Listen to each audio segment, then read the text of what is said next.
All right, welcome to PD for Chamberlain. So the plan is we are going to do um, two of these rounds of professional development. And so they're going to be this short little face-to-face to kick it off, and then you will have you'll earn 6 hours of PD for the whole time. So we'll also do a wrap-up kickoff for the next 6 hours. For this first 6 hours, we're going to do 4 topics, and your goal is to explore, create, and to produce at least one thing. So if we scroll on down the page, we're going to come back up to expectations just so that you kind of know what's happening. But if we scroll on down the page, you'll see that we have 4 groups here of content. And so these are all content areas that really do a nice job of supporting customized learning. They really do a nice job of supporting those next steps. And so no matter where you're at in the customized learning process, these are areas that when you add options or resources in this area, it will help you move down the customized learning path.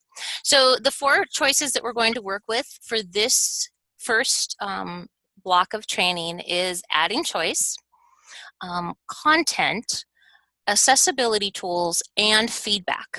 And so I'm going to encourage you guys to go ahead and click on to any one of the 4 groups. They are going to be organized the same way.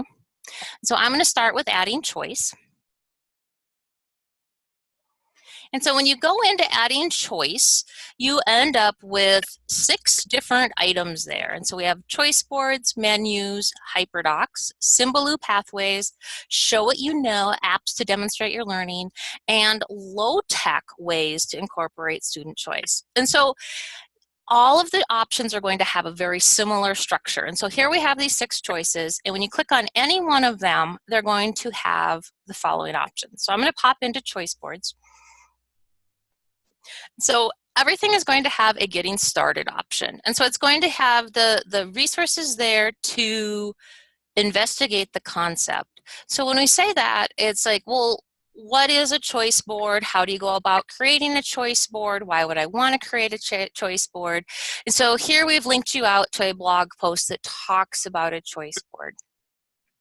Rolling on down the page, we have this explore as needed. And because we know everybody's at a different point with choice boards and what they know about choice boards, I know I need a little bit more background on things always. And so this is that explore as needed. And so this, you can go through and you can say, I'm going to look at Josh Schmidt and I've got some ideas and I'm just ready to complete one. Or you may want to take the time to actually look through all of these different examples and resources for choice boards. Then we have a create. And all create is that is something for you to do. And you can, so for this choice board, it's create a choice board. You can copy a sample. You can find one online and modify it for your needs. You have options there. So you can create a choice board, or you can say, you know what, I really want to do a choice board, but first I need to gather all my ideas. And so if you want to put together all your ideas for content, the process, the product in a choice board, you can do that also.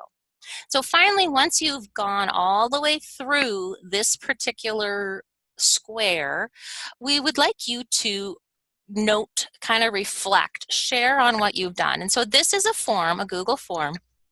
And so this is your accountability aspect. And it's not so much that we're going to keep track of, oh, you only did 5 minutes, or oh my goodness, you didn't, what you didn't do. It's more of what you did do, because we are going to come back around and share this next time, so we can say, hey, Thomas, you created this great choice board. Can you share a little bit about that? Or, Brenna, this is what you did, type of thing. And so it's more of that. So fill this out, select the category. So right now we're hanging out in choice. Describe what you worked on. And so in this example, we went through the creating a choice board. If you made an actual link to something, if you created a choice board and you can link to it, that would be great. But if you don't, if you just went through and did a description, that's okay too. And then this is for us, and this will not be shared beyond our development team, just like how many minutes you spent on this resource, on this square, just so we're trying to figure out kind of, when we work with other organizations, what that looks like. And then submit it. Staff meeting, but staff meeting is scheduled at 7:30 in the CHS library. See you there. So that is a choice board.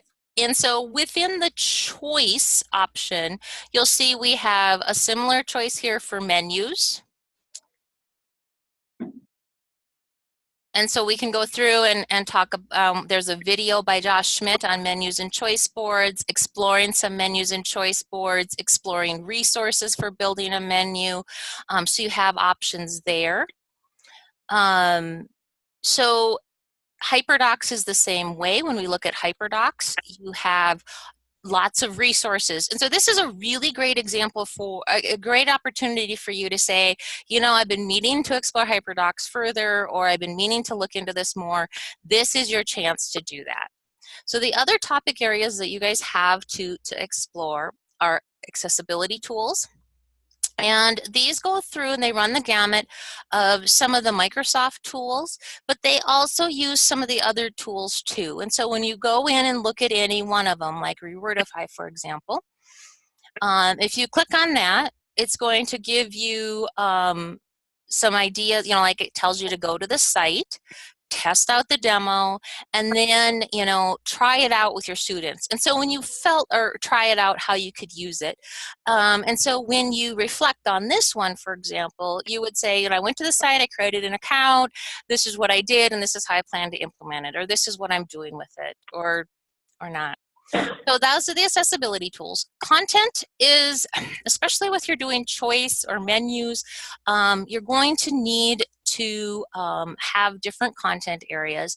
And we also really threw in some different ideas in terms of how do you share content with your learners and help them utilize it best. And so we have some new OER resources like OER Commons and OER resources.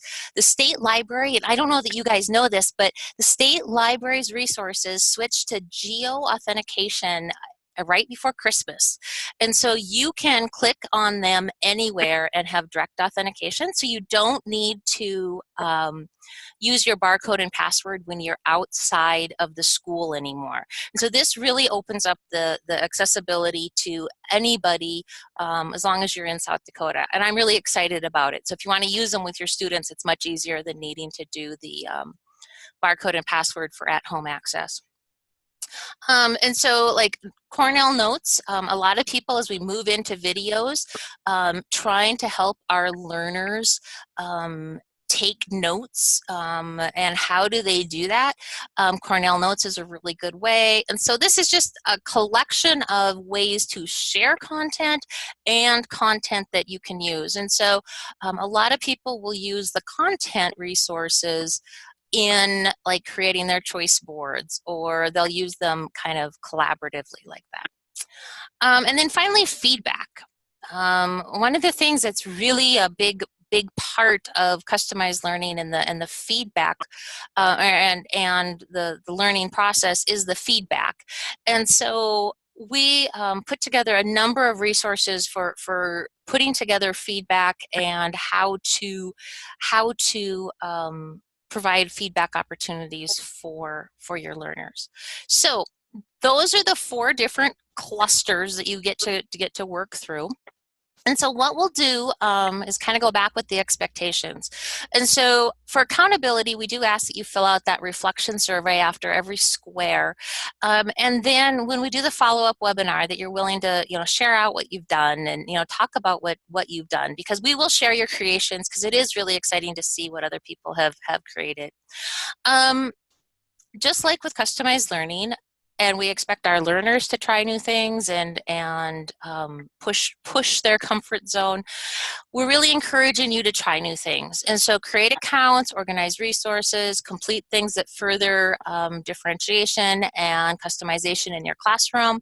And so this is, if you're looking at something and you're like, I'm not sure, say, you know what, I'm going to create an account and I'm going to give it a go. So this is really, we're really encouraging you to try new things here. Assistants, feel free to email me and I will do my best to answer, but let me know what square you're on and what you're working on so that I have a little bit more background. And then you can talk to each other too. And I don't care how you work. If you want to work as groups, if you want to work individually, I know because it's kind of on your, when you have time to do it. But do definitely, talk to each other. And so that is essentially the what's happening. So do you guys have any questions about about professional development? I know you know how to chat.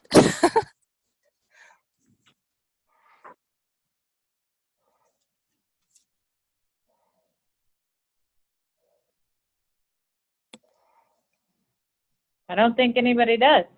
Is everybody excited? Yes. Okay. I'll make you do more at our next Zoom meeting. We'll have to figure out why Zoom isn't working for us. It hates me. It doesn't hate you. It's not personal. All right. So let me